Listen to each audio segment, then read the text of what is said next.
2022, Cardiff, Wales versus Georgia. Wales, at home, one of rugby's great nations. Their fans, 70,000. Loud, famous for it. Georgia, population 4 million, a country most people couldn't find on a map. Final whistle, Georgia win. And from the away end, something happened that Cardiff had never heard before. Not chanting, not drums, singing. This is the story of the song that's older than rugby itself, and the small country that uses it to defeat teams twice their size. The country that turns a rugby stadium into a church.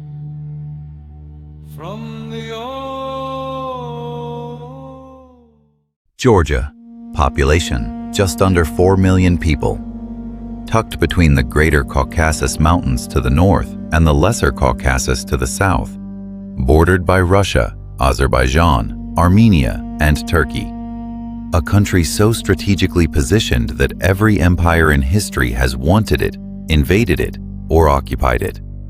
The Mongols, the Persians, the Ottomans, the Russians, twice, once as the Soviet Union, and once, more recently, in 2008 when Russian tanks crossed the border in what became known as the 5-Day War, killing over 400 Georgians.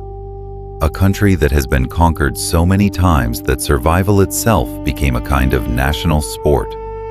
And through all of it, every occupation, every erasure, every attempt to make Georgians forget who they were, two things survived: their language and their song.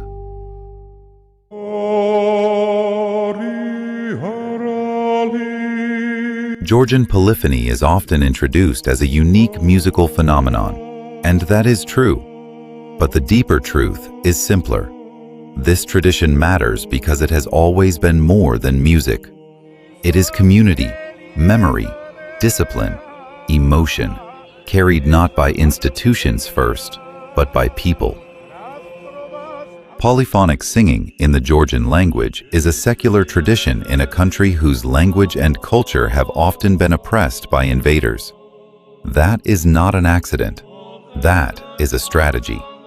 When the conquerors came for everything else, the song stayed, because you cannot confiscate a voice.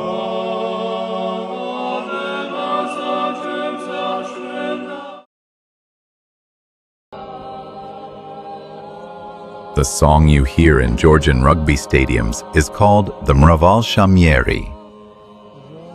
The word comes from Mravali, many, and Zhami, time.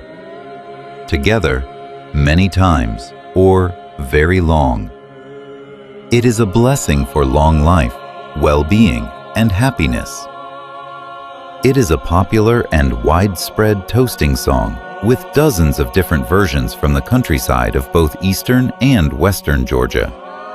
Mravalzhamieri is typically sung in 3-voice polyphony, in which 2 highly improvised melodic parts are developed on the background of a pedal drone in a free meter. 3 voices, always 3. A bass drone that holds everything together, the ground, the anchor, the earth itself. A middle voice carrying the main melody, and a higher voice that improvises, ornaments, soars above the other 2 in ways that cannot be written down, only felt and passed from singer to singer, generation to generation. What makes Georgian polyphony remarkable is not merely that it is ancient, possibly predating Western European polyphony by centuries, but that it sounds like nothing else in the world. 3 vocal lines weaving together in close harmonies that Western ears might initially perceive as dissonant, with seconds, fourths, and fifths creating textures of haunting, spine-tingling beauty. And this tradition, this song specifically, was declared by UNESCO as one of humanity's most important intangible cultural treasures. The Georgian polyphonic tradition is recognized by UNESCO as an intangible cultural heritage of humanity, highlighting its importance in preserving cultural identity and its connection to everyday life and rituals. But it didn't need UNESCO to survive. It survived because Georgians sang it at every table, every feast, every wedding, every funeral, every moment where community needed to be remembered and reinforced. And then, rugby arrived.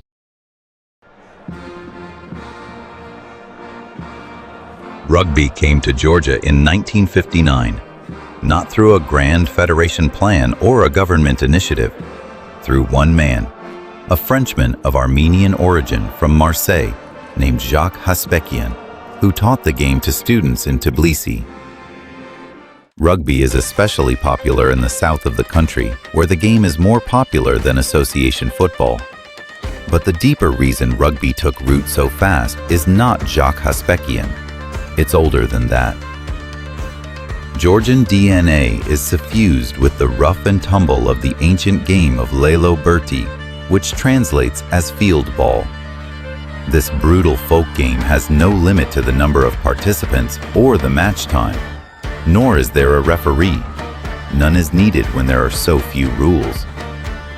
It is still played occasionally in rural parts of the country, such as the village of Shukuti in the western region of Guria, where the annual match commemorates a battle victory by the Gurians over the Ottomans.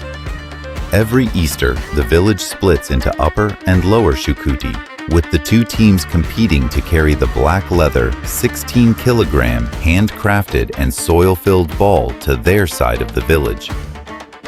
When rugby arrived, Georgians didn't see a foreign sport.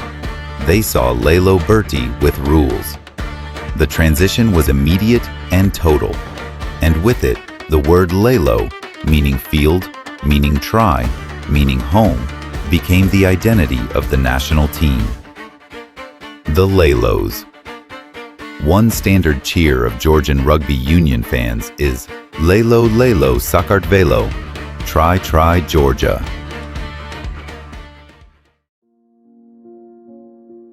Now here is the part nobody tells you. In the 1990s, after the Soviet Union collapsed, Georgia descended into economic crisis, civil war, and chaos. The newly independent nation had almost nothing. In the mid-1990s, the national rugby team only had 2 practice balls, homemade tackle bags made of denim and rubber, and even converted old Soviet tractors into scrummage machines. 2 balls, tractor scrum machines, a country coming apart at the seams, and they kept playing.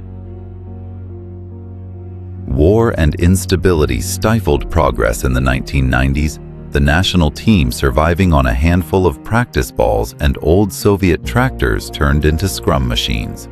And yet, even then, Georgia came within just a few points of qualifying for the 1999 World Cup, agonizingly losing on aggregate to Tonga in a 2-leg playoff.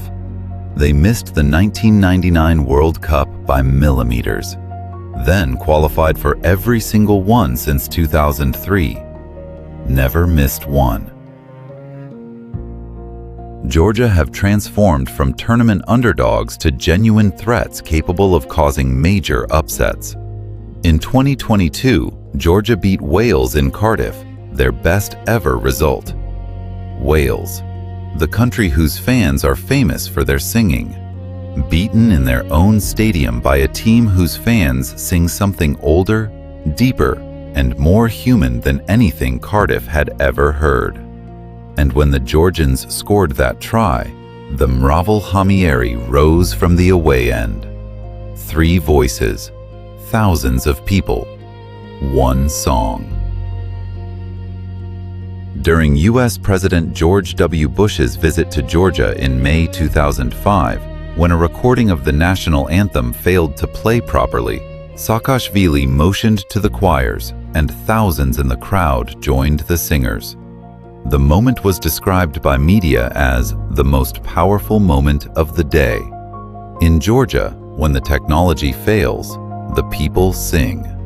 They always have. So why does the Mravalzhamieri matter specifically in a rugby context? Because it does exactly what the haka does, but from the crowd, not the players. The haka is a declaration made by the team. The Mravalzhamieri is a declaration made by the people. It says, "We have been here for thousands of years. We have been conquered and reconquered, and we are still here. We sing in three voices because we have always been more together than we are apart." And to the opposing team warming up on that pitch, hearing 70,000 voices weaving three-part harmonies in a language they don't speak, in scales their ears can't quite place, it is not threatening. It is something worse. It is beautiful. And you cannot beat something beautiful. A nation that sings in many voices is telling you something about how it survives. Georgia has been telling that story for centuries. They just happen to tell it at rugby matches now. The haka is performed by 15 men. The Mravalzhamieri is performed by an entire nation. One is a war cry, the other is a memory.